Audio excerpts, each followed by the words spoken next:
Hi, this is the next scenario in the series of image to diagnosis fetal medicine. Uh, this case involving the central nervous system. The images show a fluid filled triangular sector in the posterior fossa of the fetal head as outlined by this. If you would like to go through the workup of such a lesion, please log on to www.sonoshare.in and go to image diagnosis fetal medicine and click on CNS fluid filled triangle in occipital region. Thank you.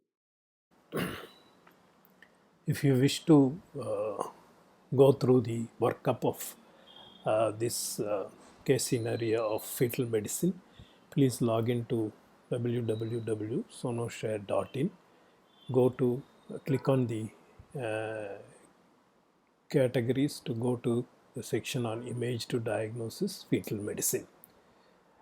And when you click on the category, you will see the image to diagnosis fetal medicine. When you click on that, you will get the section on image to diagnosis fetal medicine, and the various case scenarios will be seen one below the other, and click on whichever case scenario you want to see and subscribe, and you can watch the case scenario. Thank you.